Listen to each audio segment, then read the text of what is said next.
upaya untuk mengembangkan platform kedua transformasi digital harus didahului dengan melakukan mapping terhadap end-to-end customer journey tadi itu. Mapping ini diperlukan untuk mengidentifikasi hal-hal yang menjadi touch point utama di mana terjadi interaksi intens dengan customer yang akan sangat menentukan apakah produk atau layanan yang kita kembangkan dapat diterima dengan baik oleh customer tersebut. Di area touch point inilah kita melakukan berbagai inovasi dengan mengimplementasikan kemajuan teknologi digital yang ada untuk mengembangkan nilai kemanfaatan bagi customer melalui model business development yang inovatif.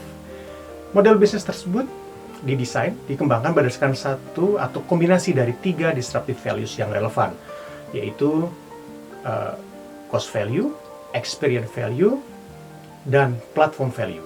Cost value adalah nilai kemanfaatan yang dapat dinikmati oleh end customer dalam bentuk tingkat harga atau price yang jauh lebih rendah.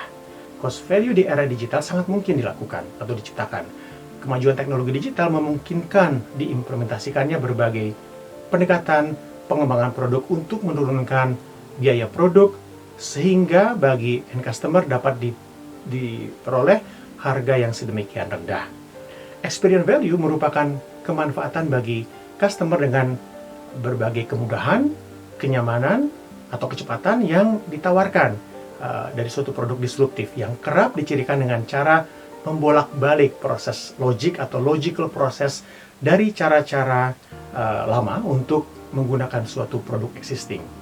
Platform value adalah kemanfaatan dalam bentuk potensi ekonomi yang dapat diperoleh users atau customers karena adanya penambahan jumlah users yang tumbuh secara cepat, bahkan dapat secara eksponensial.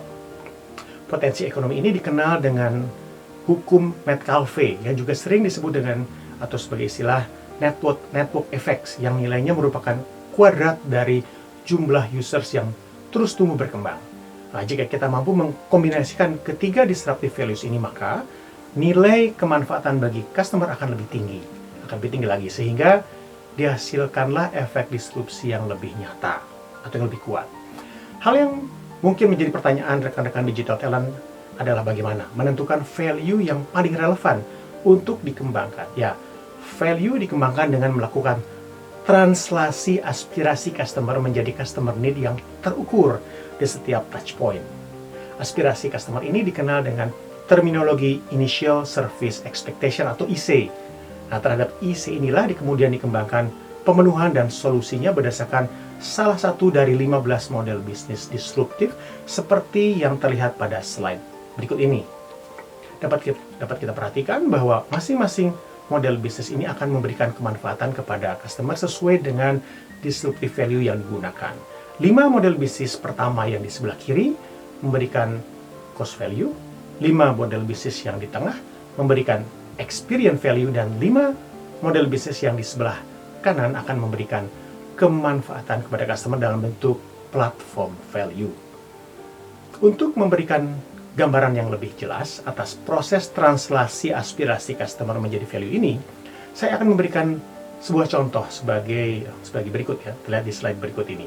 Pada slide ini diilustrasikan hasil identifikasi aspirasi customer, yaitu sebagai contohnya pricing fairness, di mana customer berharap ia hanya membayar layanan yang dibutuhkan dan benar-benar digunakannya saja. Nah, untuk memenuhi aspirasi ini terdapat 2 model bisnis yang dapat digunakan, yaitu model bisnis disruptif yang dikenal dengan price transparency dan consumption based pricing business model. Ya, implementasi kedua model bisnis ini akan menghasilkan cost value sebagai nilai kemanfaatan yang dapat dirasakan secara nyata oleh customer. Adanya transparansi pricing dari produk yang ditawarkan dan juga skema pricing berdasarkan tingkat konsumsi atau penggunaan produk saja yang digunakan, yang selama ini mungkin tidak terjadi pada produk-produk existing yang ada di market, tentu saja akan memberikan value yang tinggi bagi customer. Value yang tinggi inilah yang menghasilkan customer experience yang superior, yang terukur dengan indikator QOE atau Quality of Experience. Quality of Experience adalah rasio atau perbandingan antara quality of service secara end-to-end dari customer journey atas produk yang ditawarkan perusahaan dibandingkan dengan Initial Service Expectation atau IC tadi itu, yaitu aspirasi yang dimiliki customer di awal proses. Sejak awal proses ia menyadari atas kebutuhan untuk mendapatkan produk tersebut, dan semakin tinggi KOE, maka semakin baiklah platform kedua digital transformasi, yaitu platform Customer Experience akan terbentuk. Demikianlah Digital Talent Indonesia, pembahasan kita pada kali ini. Semoga bermanfaat. Terima kasih, sehat selalu, dan salam Digital Mastery.